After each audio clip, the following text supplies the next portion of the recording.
Hello everyone, this video is in our Human Chess series. I'm Grandmaster Matthew Sadler and we are going to take a look at an interesting moment in the opening during the 10th game of the World Championship match between Magnus Carlsen and Nepomniachtchi that ended in a draw today. So in this variation of the Petrov with 4 knight d3, this was a variation that Magnus had already played in a World Championship match against Fabiano Caruano, who actually with black came very close to winning the game. But in this position, Nepomniachtchi played the interesting move knight c6. And well, here Magnus had a choice. He could play the move c3, which he played eventually, which just allows the exchange of queens, or he could have played much more sharply with bishop e3. And yeah, this was kind of the an interesting moment. So I wanted to have a little look at this together with my engines to find out what the truth was of the story. What can black do in this position? Well, black's got to be a little bit careful here, because white's idea is simply to go knight c3 and then actually threaten knight d5, which could embarrass this rather awkward queen on e7. Also, just the idea of playing knight c3 in castle's queenside is fairly dangerous for black. So really, ideally, I sort of felt that you'd be, trying to destabilize the white position a little bit. There's a number of ways of doing that. There's the move g5. There's the move bishop g4. Those are the two main ideas. What we've also got, we've got another interesting idea, which is bishop f5. Yeah, I mean, you could also just try and play a little bit more passively with simply bishop d7 followed by queenside castling. The big problem in this position for black is this queen on e7, which is blocking in the bishop on f8 and yeah, preventing the king from castling kingside, which would be the most natural place for it. Let's start off with the quiet move, bishop d7. Well, here, funnily enough, slightly shocked about it. I mean, I was assessing this as a pleasant advantage for white, but Stockfish is at 1.63 for white, which is a big advantage.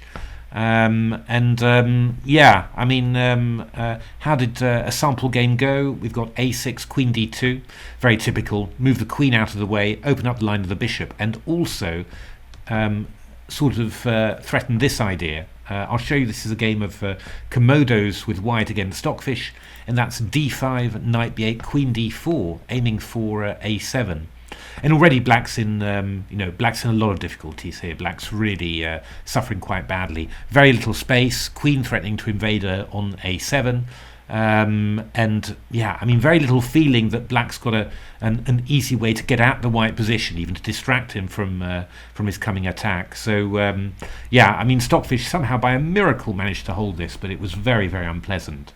So sort of a passive move like bishop d7 is not what you're looking for. So the next idea, bishop g4. This was actually an idea that I was looking for in combination with something else. I mean, I'll show you that later. I mean, one idea after bishop g4 I thought would be maybe to go play the move queen b5.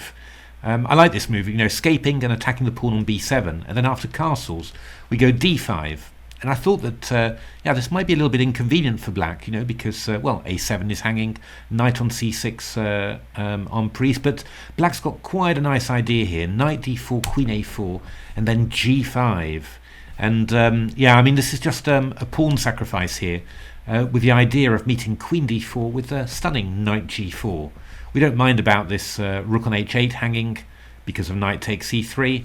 And we don't even care about queen takes a7. We just go c5, takes, and well, I mean, we've just got lots of play here. We're throwing knight takes e3, bishop h6, and the black king isn't vulnerable at all.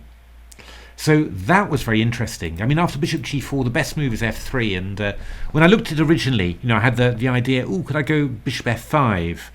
Just aiming for bishop takes c2, exploiting the fact that the bishop on e3 has been loosened because we've forced f3. But here simply there's g4, bishop c2 and g5. And don't ever forget this in this line. The knight moves from d7 and then this knight on f4 moves to d5, and it's suddenly curtains for black because, yeah, well, actually, queen's attacked, pawn's attacked, bishop's defended, bishop's attacked. Just total carnage. After f3, you could go bishop d7, which is apparently a little bit better for black than the lines where white hasn't gone f3. Just because this slightly loose bishop on e3 gives black a few extra tempi, like rook e8, for example. Still, after d5, knight b4 castles, this was the main line of my engines.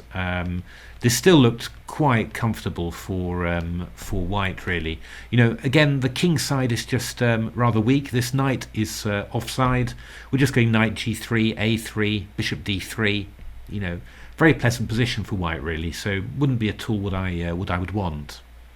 So that brings us on to the next idea, and this was really the idea that I was looking for, and that's the idea of g5. Actually, the engines are always looking for this move, g5. In particular, in the ending that Magnus played after c3, all my engines wanted to play g5 straight away, chasing this knight away from f4. And it's also a very decent move in the middle game as well. Knight d3, and now I had a really lovely idea, which actually turned out to be quite decent. I mean, if you just go a move like bishop g7, then knight c3, bishop e6, castles, h6, h4. I mean, white's just pleasantly better here, really. It's just nice pieces. Slight edge. Nothing amazing, but yeah, I don't know. I mean, certainly if you played somebody like Magnus, you wouldn't be totally happy about it. What I liked was the idea of going bishop g4 in this position, f3 and bishop f5, which has got a cunning idea. After bishop takes g5, well, yeah, I say it's got a cunning idea. I didn't quite get it right, unfortunately. I mean, I was looking at playing bishop takes d3, queen takes c7, takes bishop d3, and now not knight takes d4, because I thought, in this position, two bishops, better pawn structure, white's better. But I thought I could just go rook g8 and pin the bishop onto the pawn on g2. Unfortunately, I'd just missed that white can just play h4 in this position, which is rather annoying. If I want to get rid of the bishop, I have to give up another pawn, which is not quite the idea. And knight d4, there's king f2. But Stockfish pointed out to me the much better castles. So c3, rook g8, hitting the bishop, takes, and then Stockfish thought here the best move was bishop c1. And then we go takes, rook g2, king f1 here. King f1, or I think knight a3 was the main move in my games, d5 and then king f1 and knight c2. And I mean, it's a slight edge for white. You've got the two bishops. This square on f5, you've got access to it, but yeah, I mean, with some good accurate engine defense anyway, my engines were holding the draw for black quite easily. Not sure whether it would be, quite so easy in a human game, but, okay. It was, for my engines, this was reasonably easy. So that's actually quite a nice idea, this bishop g4, f3, bishop f5. And that was the main idea I had. Now there was another line that interested me. Obviously, if you looked at bishop g4 back to f5, you'll definitely look at bishop f5 as a first move. But I actually thought that this failed to a rather annoying idea, which is this move queen b5, hitting the bishop on f5 and the pawn on b7. I thought this was going to be rather awkward. And then after bishop d7, I just thought you could play the move d5.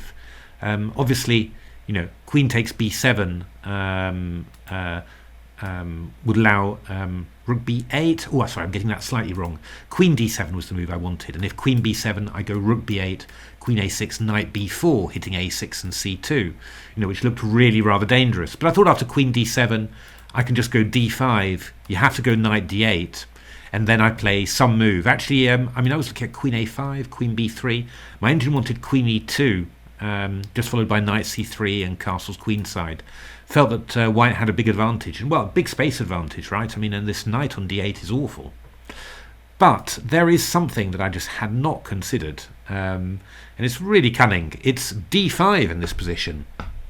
And what's the idea? The idea is queen takes b7, queen b4 check, knight takes b4, and we've got this counterattack against c2, knight a3. Only move, and now Stockfish wanted to play bishop c2, which looked rather risky to me. Rook b8 was Leela's move, and this worked out pretty well, I have to say. Bishop d6, castles, rook c1, knight g4, and yeah, it's not 100% obvious, but this very active play from Leela really was enough to, you know, well, I mean, it looks very scary for white to me. It's just equal in actual fact, but yeah, I mean, this is, yeah, I mean, certainly as a human white play, it'd be crazy to go into this. So that is an absolutely gorgeous idea. So bishop f5, queen b5, d5 is pretty good for black. The best answer to bishop f5 is to play the move knight c3, castles d5, knight e5, castles a6, and then we go queen d2. And again, we're lining up for you know, a queen d4 into a7. It looks quite scary for black to me, but my engine sort of felt that that this was actually quite decent. Queen d4, and then we go takes, queen a4. Yeah, you know, again, I'm not 100% happy with black. I mean, this king looks rather loose and exposed. I mean, I'm even threatening bishop a6, but this knight on h3 is out of play. Needs some time to get ready, and that gives black some time to get active somehow. F3, rook e8, bishop f2, and yeah, I mean, Stockfish drew this with black against Koivisto. Stockfish drew it with dragon as black as well, but Stockfish did beat Koivisto with white here. So yeah, you know, I mean, I think it's maybe a slightly difficult position for black, but you know, probably drawable. But yeah, I mean, that did look quite good. I mean, I think bishop f5 is interesting. I think probably from human terms the most reliable one, I think, would be this idea of mine, just to go bishop g4 and then bishop f5 and play this sort of ending. I mean, I think that was probably looking fine, really. But I mean, in principle, you know, bishop e3 was a serious attempt from Magnus. But yeah, I mean, if he had some sort of inkling about, well, of course, you know, Young played knight c6 very quickly. And if Magnus had some inkling about, you know, some of the lines that might arise, you could imagine that certainly in the match situation when you're 3 up, you know, why give black anything that he wants? Why not make the position dull and you know, see whether you can make something of this position? Didn't manage. You know, Young played very, very well, but certainly in the match context where a draw is excellent for Magnus, you can understand him doing that. But anyway, well, you know, once again, I mean, it just sort of shows the incredible depth and creativity, you know, that these guys have in their preparation at this level. And yeah, you know, just you're quite privileged really to see some of it at least on the table, and then you know, you can with the help of some friendly engines, you can you know, try and unravel some of the mysteries of what they found, you know, and that's really quite nice. I love doing this. So there we are. I hope you enjoyed that. If you like the video, why not give me a like or subscribe to the channel? That would be great. Or even win top spot in my rankings by taking a look at the Silicon Road to Chess Improvement, a book all about training with engines, working with engines, and also learning from engines as well. And yeah, that's also you know, a fantastic games collection of the best chess anywhere on the planet. And otherwise, you know, thanks very much for watching the video, and hopefully see you with the next one. Thanks very much for watching.